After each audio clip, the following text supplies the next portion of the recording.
Alright guys, we are back for another Dokkan battle video, so we're just going to do a quick little rundown of the 11th anniversary part 1 all details live stream that we had here. Overall, the reception is pretty poor at the moment, mainly due to, I think, Daima Super Saiyan 4 Goku's lackluster animations. Even the ones that are good, such as his active skill Kamehameha and his intro, do feel as though there's key parts of those like animations that are missing. You know, like I saw many people say, oh, my favorite part of the Kamehameha was this part, and it's not there. Stuff like that, right? So that has kind of dampened the excitement for the anniversary overall. I do think, or hope maybe, that by the end of the 11th anniversary, Dokkan will kind of hit back on track. I'd say it's very likely. So, New Horizons here. This is the theme, just of course vague enough for them to realistically put anything possible in here. My expectation, with the way they're talking throughout this, it's very clear that it's going to be Goku and Vegeta again for part 2. Right now, there's a lot of discussion of GT tag Super Saiyan 4 Goku and Vegeta, and then Tournament of Power tag UI Goku Evolution Blue Vegeta as part 2, which I think probably could work. Another reason people are frustrated is the EX super mechanic seems to be poorly implemented, at least with this first go-around. I think, to me, the best part about it is going to be the ability to have characters have more voice lines in the animations, which is good.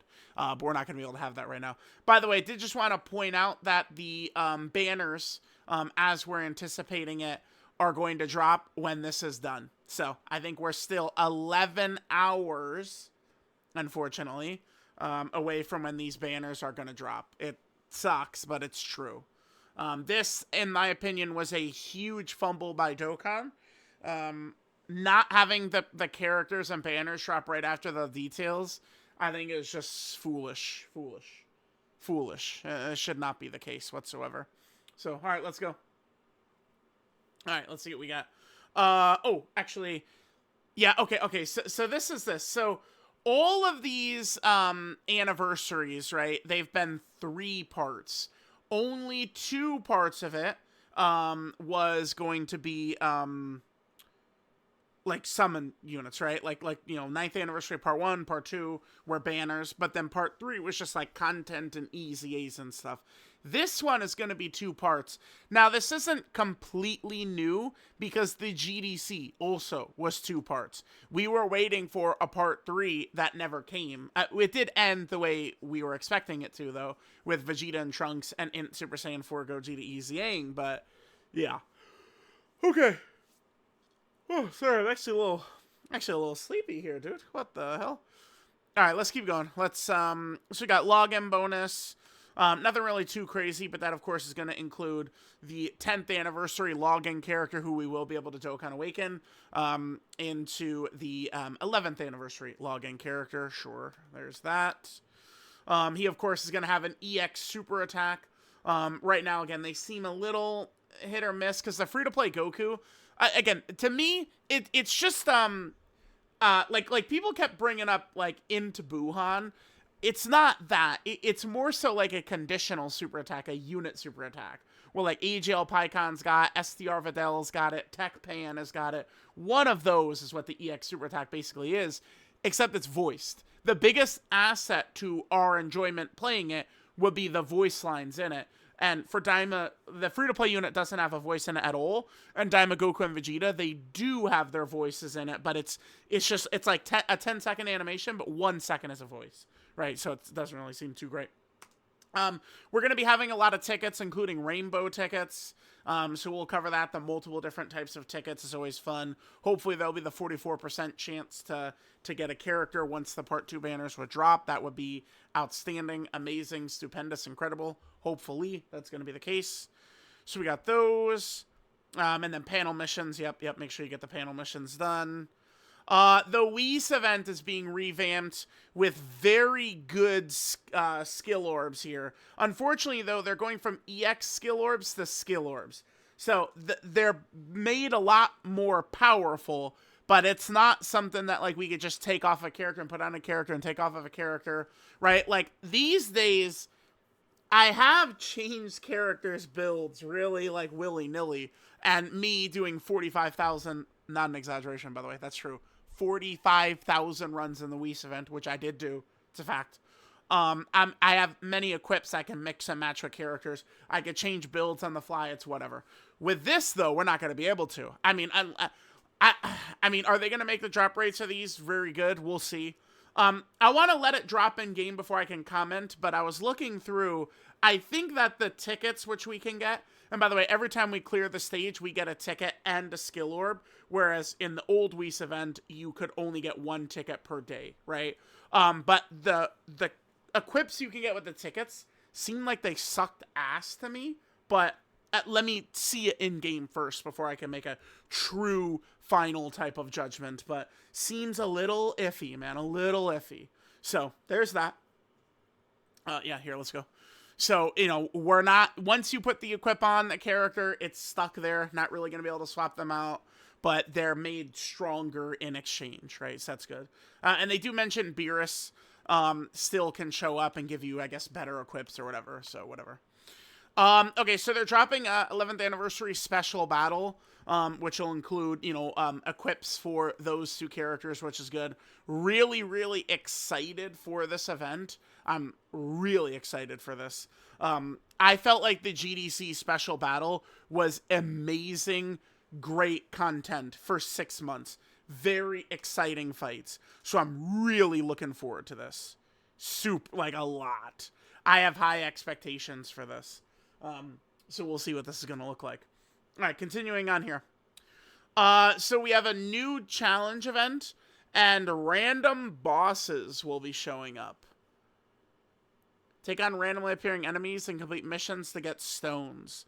So Rick did make a tweet that there's as many as 8 different challenge events we could be seeing here. We know at least 3 of them.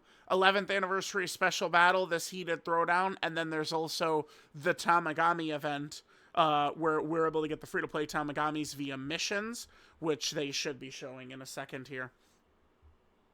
So there is that. Yeah, here's the Tamagamis right here. Reign, Victorious, and Recruit the Tamagamis. Okay. They could be dropped from beating it, and also mission rewards as well. Okay. Now we get to the new character information. We've talked extensively about this, right? Again, people are, for the most part, I would say pretty upset. We did, of course, do the full-on breakdown for them. Majin Du definitely looks very good. Of course, they didn't show Majin Du in here, but we can kind of move quickly through this, right? We've done a lot of talking about the characters and stuff. We'll see about Daima Super Saiyan 4 Goku. I do think he's going to be good. Oh, here, the EX Super Attack. Yeah, so remember, it is RNG. All 3 characters that have EX Super Attacks, they are RNG at the moment. Look at the damage that kid did, by the way. That's a lot of damage. So we'll see. All right, so we'll go through that. Again, he does look pretty good, but you know we'll see in game how good. Is he better than Goma? Is he better than the Blues? We'll see what's going to be the case.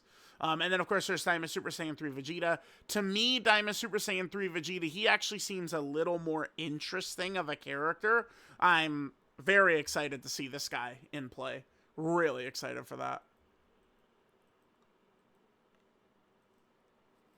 Okay, so there was that. Next, we're looking at the banners, right? Okay, so here's the banners right here. These are scheduled to drop. I mean, it says 120. A lot of people were confused. I don't know if my chat was trying to rage bait me or what. I think they were genuinely getting confused about time zones, which, I mean, I know it does suck. But here's the thing. For years now, I've been saying they need to drop PST. This is what fucking confuses people, is the fact that they use PST. Because the units for me are not dropping on the 28th. The second they come out, it's technically the 29th. That's what confuses people. Everyone in Europe, these units come out on the 29th. So this is the fucking mistake Dokkan makes. They show this date, and it is affecting like 1/10 of the player base or something like that, right? Less. are getting these characters on the 28th. For the lion's share of players, it's going to be the 29th who are getting these characters, right? Of the entire Dokkan player base, right? It's 1/10 or maybe a little higher or a little lower, but something like that, that are actually in the, a time zone where it's not going to be. Well, I guess to be fair, because they drop, like, I live on the East Coast. So, I mean, there's like there's what, I guess 3 time zones in the United States where it is going to be the 28th, but so not more than 1/10 of the players, I'm sure. But you get my point, right? Most players, I feel like they're dropping on the 29th, not the 28th. And then there's the banner stuff. I'm probably going to do a video I'm going to do a video like when do the characters drop, and then we'll talk more in depth about the banners there. The banners, I would imagine, are going to be good and stuff like that. I'm not really too concerned about that. A lot of LRs, a lot of good characters are going to be around. All right, so we did this. Okay, so EZA. This one did surprise me a bit. I mean, obviously, Daima does not have characters they could EZA. They could just say fuck it and go way at, like, EZA Daima Super Saiyan Goku or something like that, right? Just say screw it. Like, Legends doesn't really have like a timetable they stick to. Dokkan does. So still, it looks like we're sticking to this.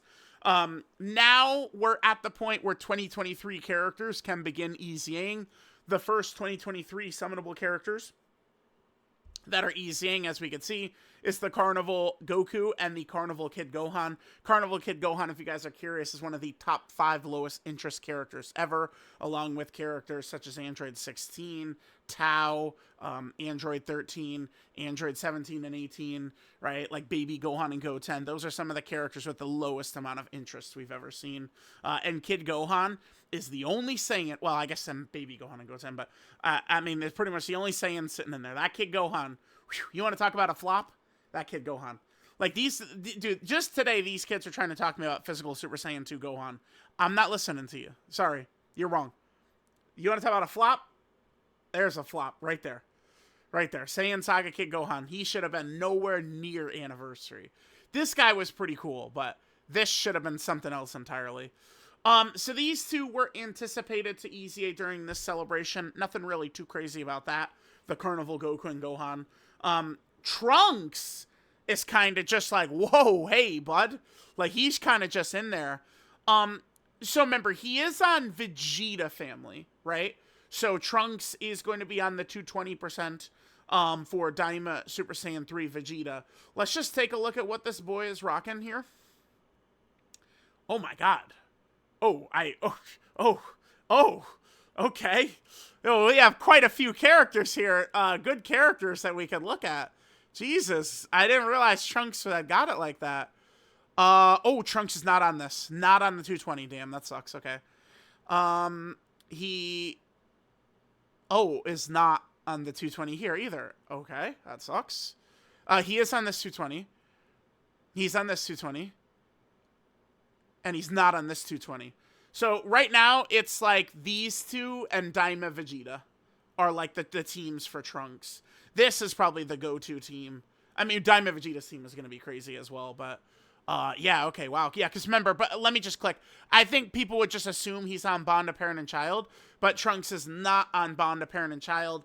I guess because Future Bulma doesn't have a card, I guess is why they don't consider any Trunks. The exact moment Trunks and Vegeta are added to Bond of Parent and Child is when Trunks is killed by Cell and Vegeta charges him in anger, right? That is the exact moment where they get added to Bond of Parent and Child. This card right here is literally the exact moment where they start getting added to Bond of Parent and Child. So keep that in mind. All right. I have high hopes for this guy. I remember getting into the car after leaving the store and they had tweeted him or something like that. That Super Saiyan Trunks, dude, that hybrid Saiyan team back in the day. Ultimate Gohan, Trunks, Gohan, and Goten and okay, dude, I guess I'm a little tired. I gotta wrap this up and take a nap. Okay, the hybrid Saiyan team back in the day. Int LR Super Saiyan 2 Gohan, this physical Super Saiyan Trunks, STR Ultimate Gohan, and then the AGL Kid Trunks and Kid Goten. That hybrid Saiyan team was disgustingly good. All right, so there we go. So these three are going to EZA. Probably, at least one of the three is going to be a major piece of content next week. Maybe all three will be. So we'll see. All right, so there's that. Yep, stay tuned a little bit longer. And then there's some stones. Yeah, I mean, this is... Okay, we got to talk about this. This was fixed. This was not... I mean, nothing against the integrity of my goats, right? I shook Amatsu and Geppy's hand. Absolutely love them.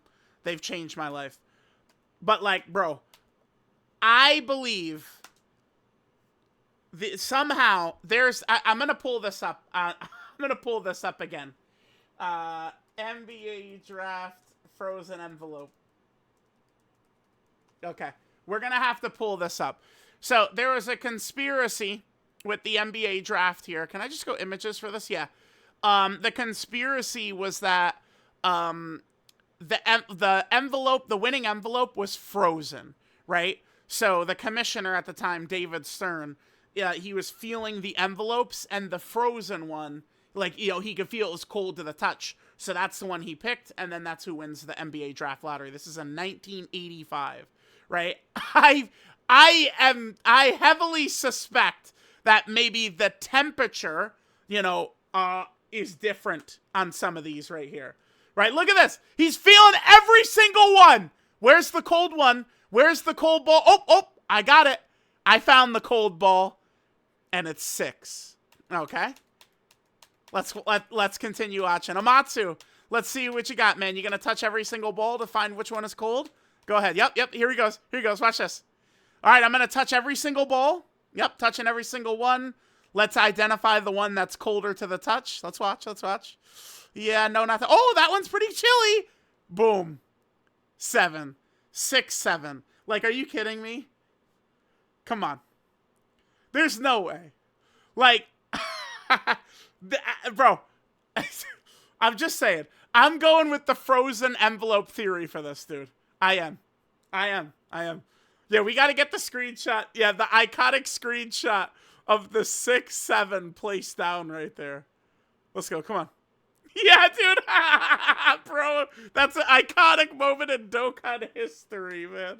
The frozen ping pong balls. That's the theory we're going with. Hell yeah, dude. So good. Come on. All right, and then there's just a little thing where they gave out a bunch more stones. And I think that's it, basically, for the breakdown here. So overall, right now, people are pretty... kind of like negative right now. Like right now, I think the overall reception is pretty negative to part 1 of this 11th anniversary. I am not really too scared, right? Like, oh my God, do I think the 11th anniversary is going to be a flop or something? No. I'm not all the way there yet. I do think that the animations for Daimagoku are a little iffy. Vegeta's I don't have a problem with. Vegeta seems like he's going to be really fun to use as well. But it's like, we are kind of like, all right, well, hopefully the next, whatchamacallit, Daima Super Saiyan 4 Goku, he'll be the one with the really good animations. I don't know. We'll see. Let me know what you guys think. I do think by the time we get to the 11th anniversary, it'll likely be many people's, hopefully, favorite celebration. I think part 2 will rebound very strongly. I would like to remind you guys that the celebration I currently would say is the best in Dokkan history. The 2025 GDC, Global Dokkan Celebration, the celebration of Global's anniversary, I think is the best celebration in Dokkan history. And the beginning of it, similarly, like, people were very upset and it felt rough, right? But then as the celebration went going, as we got to part 2, it was feeling like the best celebration in Dokkan history. So keep this in mind, guys. So let me know what you guys think. I'll catch you guys next time.